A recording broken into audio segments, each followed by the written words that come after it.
Olá! Hoje vamos começar uma série nova. Uma série em que, nos nossos estudos bíblicos, vamos fazer a referência a um tempo para descobrir com Deus. As férias. Um tempo para redescobrir com Deus. As férias estão já aí. As férias estão à porta. Como vai ser o nosso descanso? Será um tempo de tranquilidade?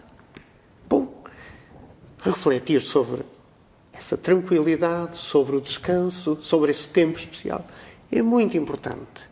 E é muito importante poder fazê-lo a partir da Palavra Santa, a palavra que nos indica o caminho de encontro com o Senhor. Um desafio para nós, portanto. Vem daí!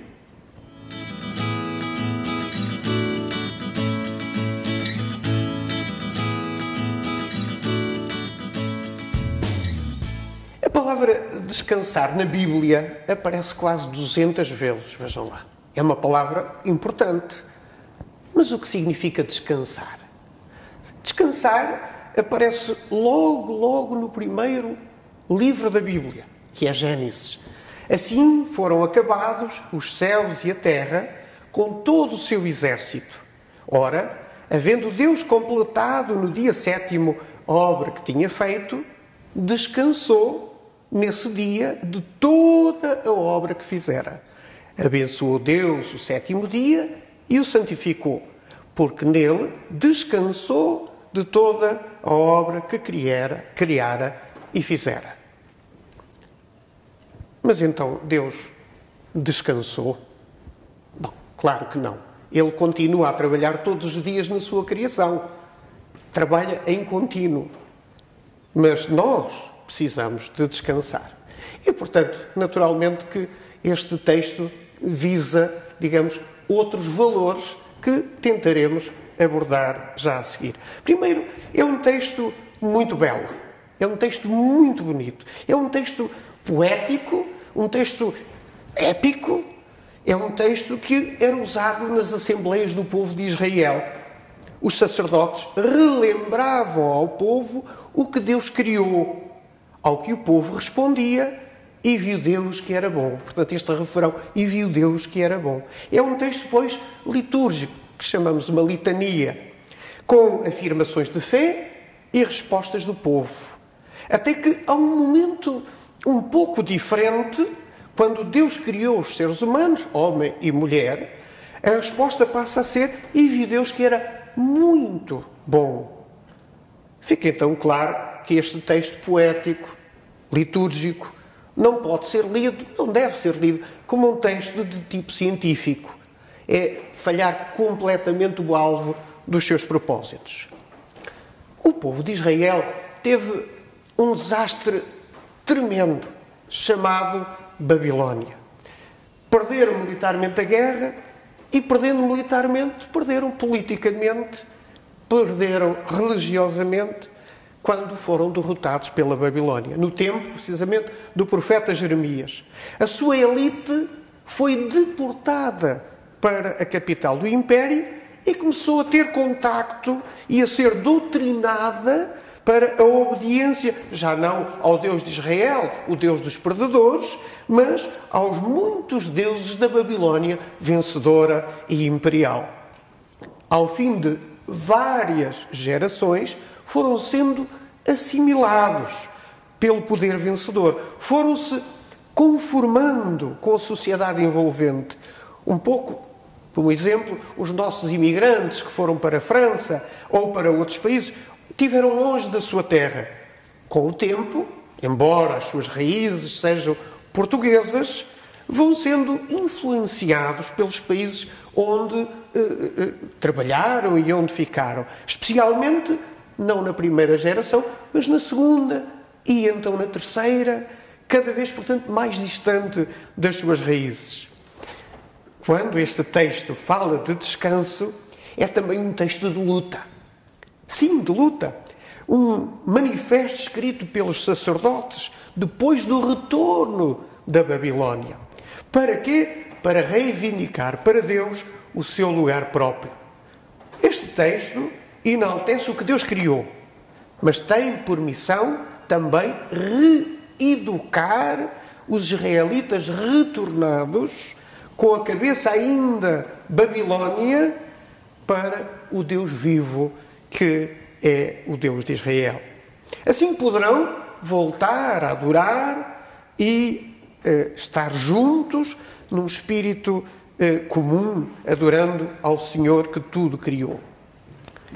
Onde os babilónios viam deuses nos céus, nas estrelas, nos cometas, os sacerdotes dizem apenas aos israelitas: Deus criou os grandes luminares para iluminar o dia e iluminar a noite. Retira, portanto, força e poder a esses deuses, entre aspas, para colocar tudo como criaturas de Deus e mais, que são úteis, nomeadamente aos seres humanos, para iluminar e marcar o dia e a noite. Além disso, verdadeiramente, se não são deuses, não se deve dar valor ao que supostamente está escrito nas estrelas. Ou dito de outra maneira, os horóscopos são uma afronta contra o Deus Criador, um pecado. Não se deixem levar pela curiosidade do futuro, porque o futuro, bem o sabemos, pertence a Deus.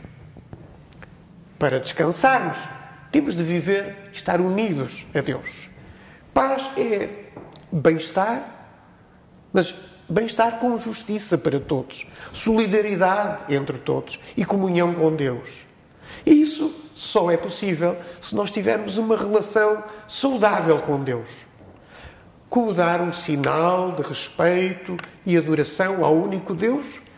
O texto diz que ele trabalhou e Shabat, ou seja, repousou.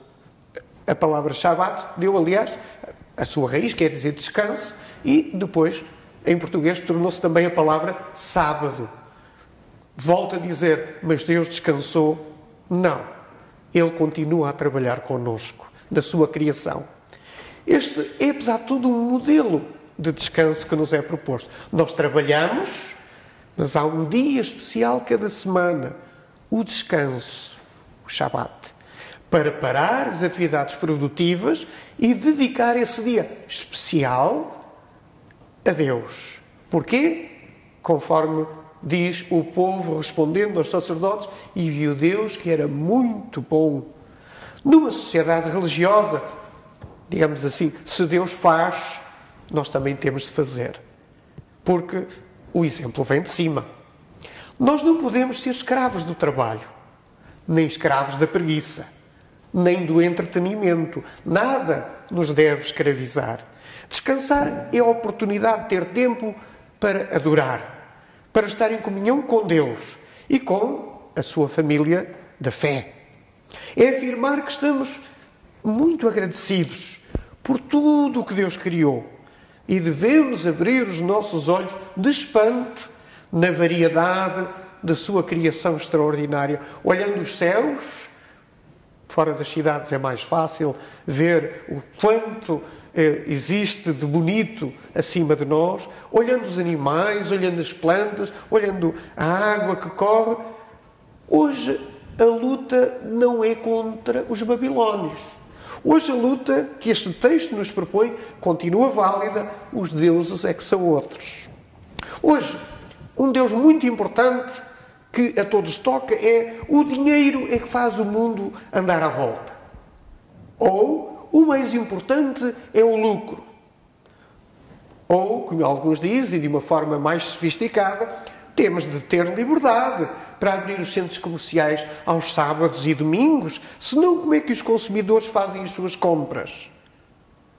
Coitada da humanidade reduzida a meros consumidores. Como se as famílias existissem para o lucro e não para o bem da sociedade. Jesus repreendeu, aliás, os fariseus de forma muito dura no seu legalismo, sem misericórdia, dizendo-lhes: o homem não foi feito por causa do descanso, por causa do sábado, mas sim o sábado por causa do homem. Reparem que Jesus nunca diz o sábado foi feito por causa de Deus. É por causa do ser humano. Nós precisamos de descansar.